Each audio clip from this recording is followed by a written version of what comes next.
Menteri Kehutanan Raja Juli Antoni menggelar rapat koordinasi penanganan kebakaran hutan dan lahan bersama tim Satgas Karhutla Jambi. Dalam rapat dibahas hujan buatan dan menambah heli waterbombing serta penegakan hukum pelaku pembakaran. Setibanya di Jambi, Menteri Kehutanan Raja Juli Antoni langsung menggelar rapat koordinasi bersama tim Satgas Karhutla Jambi. Selain menambah personil damkar, tim Satgas Karhutla Jambi akan melakukan operasi modifikasi cuaca yang dijadwalkan 27 hingga 30 Agustus mendatang. Modifikasi cuaca masih melihat kondisi awan yang dapat memicu timbulnya hujan, serta menambah bantuan heli waterbombing untuk membantu upaya pemadaman. Ya, Menteri Kehutanan Raja Juli Antoni akan melakukan upaya penegakan hukum terhadap warga dan perusahaan yang membuka lahan dengan cara dibakar. Saat ini sudah ada 42 laporan diselidiki tim Gakum, 3 laporan terjadi di Jambi. Ada potensi awan hujannya, dan tidak hanya di tempat-tempat yang memang ada karhutlanya, tapi di seluruh Jambi yang ada potensi awan hujannya akan kita gelar operasi modifikasi cuaca. Pada intinya penegakan hukum ini tidak akan pandang bulu, ya, tidak akan tajam ke bawah dan tumpul ke atas. Ya.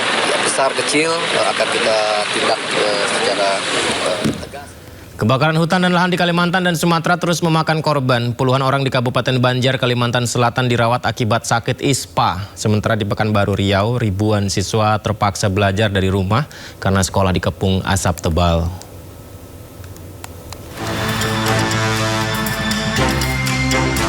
Kabut asap di Kabupaten Banjar, Kalimantan Selatan semakin tebal dan mengancam kesehatan warga. Siang dan malam, warga hidup dikepung asap membahayakan. Warga pun mulai jatuh sakit. Sedikitnya 5 anak dirawat di Rumah Sakit Ratu Zaleka Martapura karena mengalami infeksi saluran pernapasan atas atau ISPA. Sebelumnya pada pekan lalu, puluhan pasien juga dirawat dengan keluhan demam, batuk, dan sesak nafas. Data Dinas Kesehatan setempat, kasus ISPA di Kalimantan Selatan meningkat tajam hingga 30.000 kasus sejak ada karhutla. Sementara itu di Pekanbaru Riau, kabut asap akibat kebakaran hutan dan lahan memaksa ribuan siswa diliburkan hingga batas waktu yang belum ditentukan. Siswa diminta belajar di rumah karena kualitas udara membahayakan, dipenuhi asap pekat dan partikel debu. Senin pagi, Presiden Prabowo Subianto tiba di Riau untuk memantau penanganan karhutla. Prabowo memerintahkan segera dibangun sumur bor air di 306 titik panas. Keberadaan sumur bor air diharapkan mencegah hotspot tidak berkembang menjadi titik api. Jangan nunggu sampai jadi titik api. Siap. Ya tolong ya, masuk ke titik hotspot itu. Segera aja masuk ke Tokyo, ambil tindakan dini. Dari Riau, Presiden melanjutkan pemantauan ke Palembang, Sumatera Selatan dan memimpin rapat penanganan karhutla di Bandara Sultan Mahmud Badarudin II Palembang. Polda Sumatera Selatan melaporkan telah menangani 15 kasus karhutla dan menahan 17 orang tersangka. Tim Liputan iNews melaporkan. Presiden Prabowo Subianto perintahkan agar kepolisian dan kejaksaan menyelidiki semua perusahaan yang terindikasi membakar hutan. Presiden juga meminta 3 tersangka kasus kebakaran hutan dan lahan di Riau dibawa ke Jakarta untuk pendalaman dan meminta BIN ikut dilibatkan dalam penyelidikan.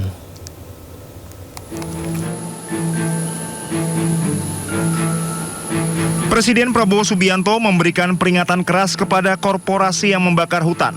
Hal ini diungkapkan Presiden dalam rapat koordinasi penanganan karhutla di Pekanbaru Riau. Prabowo memerintahkan agar kepolisian dan kejaksaan menyelidiki semua perusahaan yang terindikasi membakar hutan. Apalagi kalau ada korporasi yang menyuruh, itu saya minta polisi, kejaksaan selidiki, intelligence selidiki, ya. Kalau ada indikasi segera laporan, kita segera cabut. Siapapun, korporasi apapun, ada sedikit indikasi mereka ikut menyuruh membakar-bakar, kita cabut izinnya. Seluruh izin korporasi itu kita cabut. Saya tidak main-main, ya. Tolong. Kepolisian saya kira di sini main peran yang sangat penting.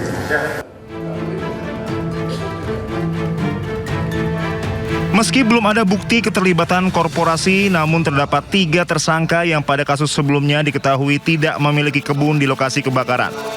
Ketiganya menjadi perhatian setelah polisi menemukan mereka berada di lokasi kebakaran meski tidak memiliki ladang di area tersebut. Presiden Prabowo kemudian meminta 3 orang tersebut dibawa ke Jakarta untuk pendalaman dan meminta BIN ikut dilibatkan dalam penyelidikan. Presiden juga meminta nama 5 perusahaan yang sebelumnya mendapat sanksi dari Kementerian Lingkungan Hidup karena tidak memenuhi kewajiban pencegahan karhutla. Prabowo menegaskan perusahaan yang tidak menjalankan tanggung jawab menjaga dan mencegah kebakaran dapat dikenai tindakan tegas termasuk pencabutan izin. Tim Liputan Anyus melaporkan. Bareskrim Polri telah menetapkan 72 tersangka pembakar hutan dan lahan di berbagai wilayah di Indonesia.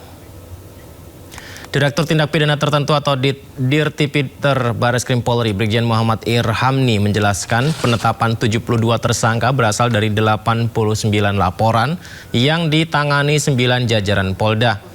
Polri akan terus menindak tegas para pelaku pembakaran lahan demi menjaga kelestarian lingkungan dan keselamatan masyarakat dari ancaman bencana kabut asap. Bahwa dalam ini telah melaksanakan kegiatan proses penyelidikan dan penyidikan dengan jumlah tersangka kurang lebih yang sudah ditetapkan adalah 72 orang tersangka perorangan, yang mana proses penyelidikan dan penyidikan tersebut adalah melakukan penyelidikan dan penyidikan di titik-titik api yang terjadi di lapangan. Setelah tadi ada hotspot, kemudian dicek, ternyata benar ada kebakaran, dan kebakaran itu patut diduga adanya kesengajaan pembakaran oleh pihak-pihak ataupun orang-orang yang ada di lokasi TKP tersebut. Sesuai hasil pemeriksaan tersangka dan para saksi, memang kebanyakan mereka sengaja membuka lahan, kemudian melakukan pembakaran. Ini kan musim kemarau akibat El Nino yang sangat panjang dan sebagainya. Dia untuk mempermudah untuk pembukaan lahan tersebut biasanya sudah ditebang mereka mulai dari Riau, Jambi, Kalbar, Kalsel, Kalteng. Itu sudah 3 bulan atau 4 bulan lalu. Itu mereka sudah tebang, makanya di situ ada parang, ada alat-alat untuk melakukan penebangan kawasan lahan yang sudah terbuka sebenarnya. Karena untuk membersihkan, untuk dilakukan land clearing kan mahal kalau menggunakan alat, apalagi BBM juga mahal sekarang, menggunakan sewa alat juga mahal. Yang paling mudah adalah dibakar. Selain itu, pasca pembakaran itu tanahnya menjadi lebih subur karena hasil pembakaran abu dan sebagainya itu bisa menjadi pupuk. Makanya ini menjadi favorit untuk mereka melakukan modus seperti ini. Kebakaran hutan dan lahan di Palangkaraya, Kalimantan Tengah hingga permukiman warga diselimuti asap. Polda Kalimantan Tengah telah menetapkan 13 tersangka dalam kasus ini. Kebakaran lahan di Palangkaraya, Kalimantan Tengah terus meluas di mana lahan gambut di Jalan Bukit Palangka 7, Kecamatan Jekan Raya terbakar. Kondisi ini menimbulkan kabut asap pekat yang mengancam kesehatan warga sekitar. Kobaran api juga mendekati permukiman di Jalan Bangaris 23 Palangkaraya. Dalam kasus kebakaran hutan dan lahan di Kalimantan Tengah, Polda Kalimantan Tengah menetapkan 13 tersangka. Tak hanya terkait tersangka perorangan, tapi juga keterlibatan 4 perusahaan. Ada 52 kasus yang dilakukan penyelidikan. Dan yang sudah naik menjadi laporan polisi ada 8, dan sampai dengan saat ini kita sudah menetapkan sebanyak kurang lebih 13 tersangka. Dalam rapat terbatas bersama Presiden Prabowo di Palembang, Sumatera Selatan, Mendagri Tito Karnavian memerintahkan jajaran pemerintah daerah mengedukasi masyarakat agar tidak melakukan pembakaran hutan dan lahan. Sementara itu, Panglima TNI Agus Subianto mengklaim telah mengirimkan 1.000 penyuluh ke wilayah Sumatera untuk edukasi masyarakat.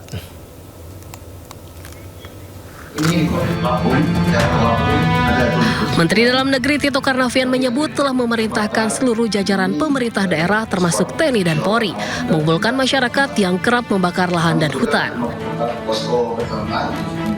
Setelah dikumpulkan, Tito meminta agar masyarakat diberikan pengetahuan tentang larangan membakar kawasan hutan termasuk lahan. Menurut Tito, jika setelah diberikan edukasi masyarakat tetap membakar hutan dan lahan, Tito mendesak agar penegak hukum untuk bertindak tegas dengan memprosesnya secara hukum. Untuk itu mungkin dari teman-teman Pemda, kemudian dari kepolisian, dari TNI, Pak, jajaran teritorial sampai ke garis terdepan di tingkat polsek, koramil, kecamatan, kepala desa, babinsa, Kamtibmas, betul-betul mengumpulkan masyarakat yang biasa untuk membakar 2 hektar itu atau yang biasa disuruh-suruh itu. Nah, ini dikumpulkan, di move dikit, di bluffing supaya mereka mentaati, kalau nggak akan melakukan penegakan hukum yang tegas gitu, Pak. Sementara itu, menurut Panglima TNI Agus Subianto, sejak terjadinya kebakaran hutan di Kalimantan dan Sumatera, TNI sudah mengirimkan 1.000 orang penyuluh. Para penyuluh akan memberikan edukasi kepada masyarakat tentang bahaya pembakaran lahan dan hutan. 1.000 orang penyuluh dari pusat nanti akan, dan sudah digeser, sudah mulai datang ke Riau dan ke Kalimantan, Pak. Secara bertahap 1.000 orang sudah kita siapkan untuk membantu memberikan penyuluhan kepada masyarakat. Kebakaran hutan dan lahan Kalimantan Tengah kian meluas. Titik api terus bermunculan. Kebakaran hutan dan lahan juga melanda 2.894 titik panas di 10 provinsi di Sumatera. Sumatera Selatan menjadi lokasi dengan titik panas terbanyak. Kebakaran hutan dan lahan juga sudah melanda Provinsi Papua. BMKG mencatat hingga 23 Agustus, titik panas di 6 provinsi Papua mencapai 2.890 titik. Tim Liputan iNews melaporkan. Selain menggelar ratas di Palembang, Presiden Prabowo juga menggelar ratas di Pekanbaru Riau. Kapolda Riau menyebut telah menetapkan 96 orang tersangka pembakaran hutan dan lahan di wilayah Pekanbaru Riau. Ditegaskan bahwa tidak ada perusahaan yang terlibat.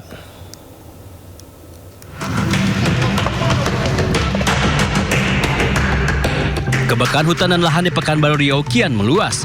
Badan Meteorologi, Klimatologi, dan Geofisika Pekanbaru mencatat titik panas di Provinsi Riau tercatat sebanyak 450 titik. Penyebab kebakaran diduga bukan hanya akibat faktor cuaca, melainkan sengaja dibakar pihak tidak bertanggung jawab. Kepada Presiden Prabowo Subianto, Kapolda Riau Irjen Pol Heri Herawan melaporkan sepanjang 2025 hingga Agustus 2026, Polda Riau telah menindak 94 laporan dan menetapkan 96 tersangka pembakar hutan dan lahan. Sementara sepanjang 2026, Kapolda menyebut sudah 36 orang ditetapkan sebagai tersangka. Sudah ada 94 kasus atau laporan polisi, kemudian dengan 106 tersangka. Khusus untuk 2026, total dari Januari sampai sekarang 33 laporan polisi dan 36 tersangka dengan luas yang terbakar sejumlah 806,57 hektar. Jadi semua saat ini yang dilakukan karhutlah semuanya dari manusia, baik yang disengaja maupun tidak disengaja. Maaf Kapolda, yuk ada bukti-bukti atau indikasi ke arah korporasi yang menyuruh? Sampai saat ini belum ada, Bapak. Selain menindak tegas membakar hutan dan lahan, Polda Riau juga melarang masyarakat termasuk pengusaha melakukan penanaman pohon di hutan dan lahan yang pernah terbakar. Tim Liputan iNews melaporkan. Kebakaran hutan tak hanya berdampak pada manusia dan pepohonan, tapi juga berdampak pada satwa liar. Tak sedikit satwa yang menderita akibat amukan si jago merah yang melahap ekosistem mereka. Rekaman kamera amatir warga pun mengabadikan nasib para satwa.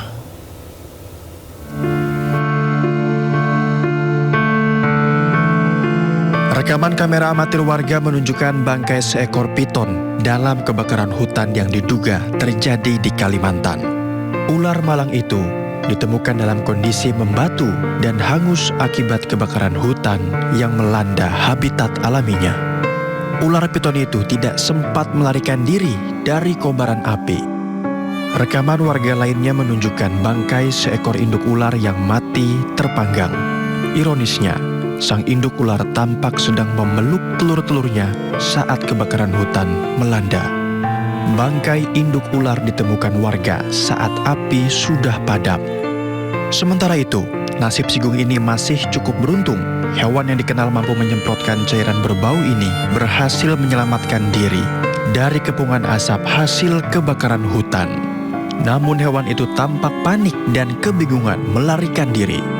Warga lainnya juga menemukan seekor anak kucing hutan yang tampak panik menyelamatkan diri seorang diri di tengah hamparan lahan yang telah terbakar.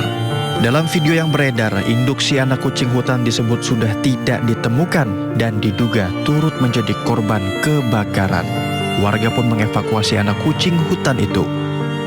Kalimantan juga menjadi habitat alami bagi satwa khas Indonesia, yakni orangutan. Dalam sebuah video terlihat petugas dan relawan bahu-membahu mengevakuasi seekor orangutan dewasa dan bayi orangutan. Ada momen paling mengharukan ketika sang orangutan dewasa mencium dan mengusap lembut kepala si bayi yang sedang digendong relawan, seolah memberikan pelukan terakhir dan berusaha saling menguatkan di tengah trauma kehancuran rumah mereka. Hal ini menjadi simbol tragis dari dampak destruktif kebakaran hutan yang merupakan ancaman serius bagi satwa liar, menghancurkan ekosistem, dan mengancam kelangsungan hidup banyak spesies.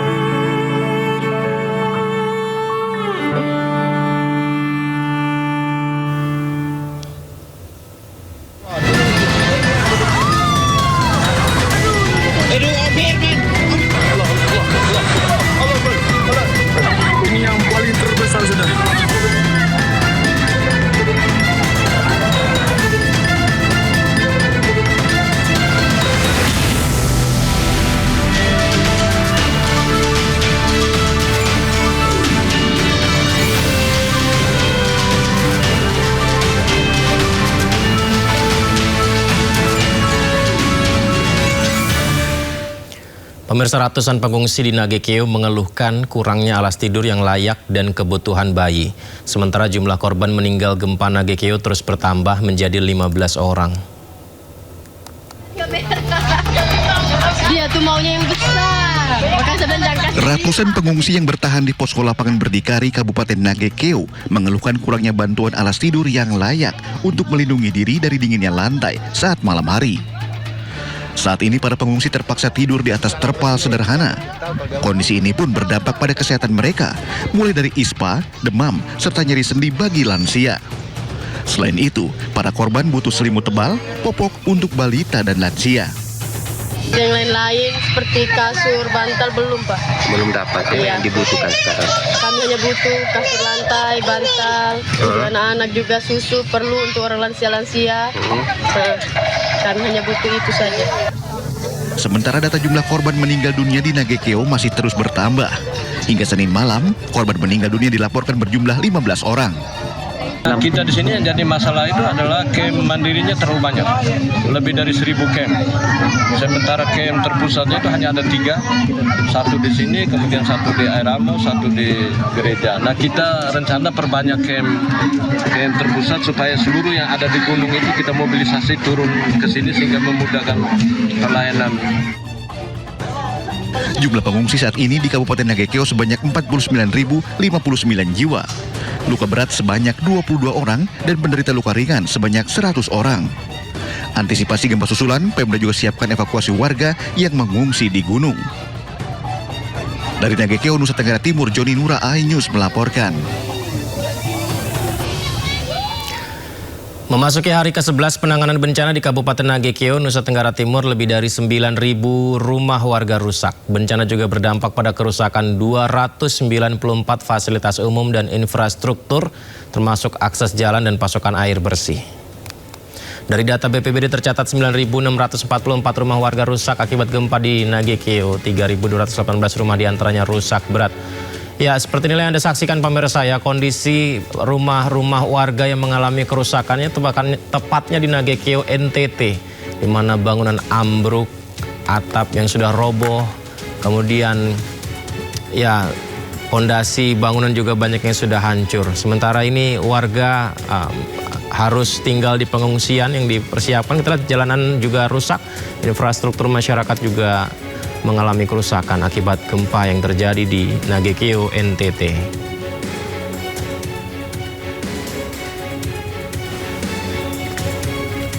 Sementara itu rentetan gempa bumi masih mengguncang wilayah Nusa Tenggara Timur. Lebih dari 7.000 gempa susulan terjadi setelah gempa utama berkekuatan magnitudo 7,7 mengguncang Flores, Nusa Tenggara Timur.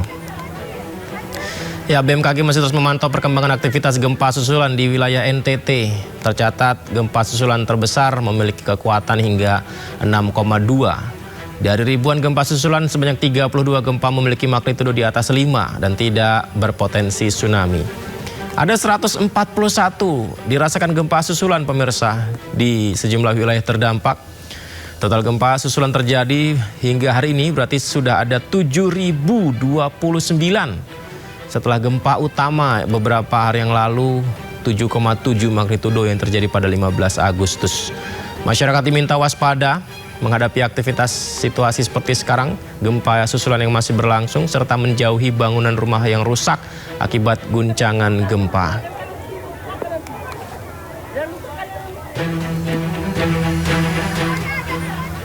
Para pengungsi yang sebelumnya menempati Gor Samador Maumere, Nusa Tenggara Timur mulai meninggalkan pengungsian dan kembali ke rumah masing-masing.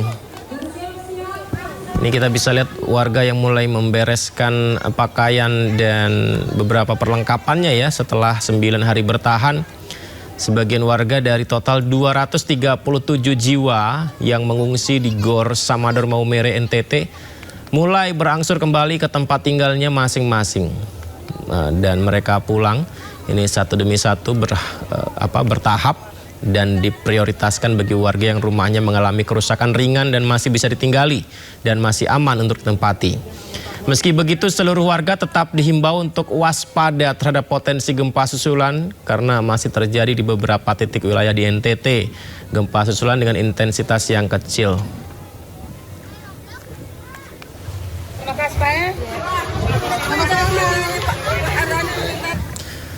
Dan pemirsa, beberapa hari yang lalu kan sempat viral ya Camat Lambaleda yang protes terkait jumlah bantuan yang tidak sesuai. Nah, Kepala BNPB merespon bahwa sebagai aparat harus memberikan contoh yang baik kepada masyarakat di tengah masa-masa yang sulit. Ini adalah video viral di Posko Logistik Damer, Kecamatan Lambaleda Utara, Kabupaten Manggarai Timur, NTT. Jadi camat berdebat dengan petugas BNPB memintanya untuk menandatangani berita acara serah terima barang. Sementara bantuan yang diterima dianggap jumlahnya masih jauh dari yang dibutuhkan warga. Ditambah lagi bantuan yang diterima di posko logistik tak sebanyak yang disampaikan pejabat-pejabat BNPB dalam laporan. Lantas ungkapan amarah itu ditanggapi oleh Kepala BNPB Suharyanto. Ia menyebut bahwa sebagai aparat harus bisa memberi contoh yang baik kepada masyarakat.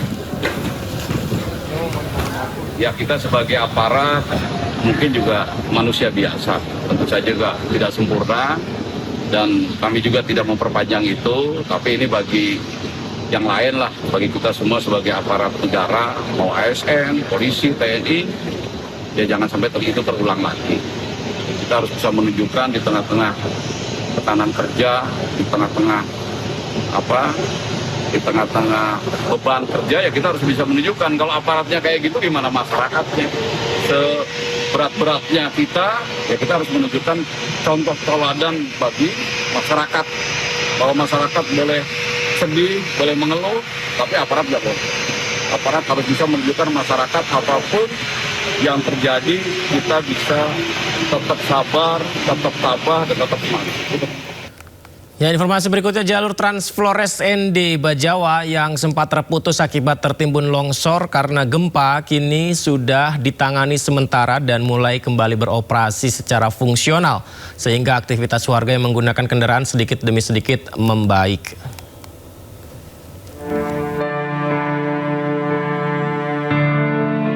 Pasca gempa 7,7 magnitudo yang mengguncang wilayah Nusa Tenggara Timur, sejumlah infrastruktur hancur.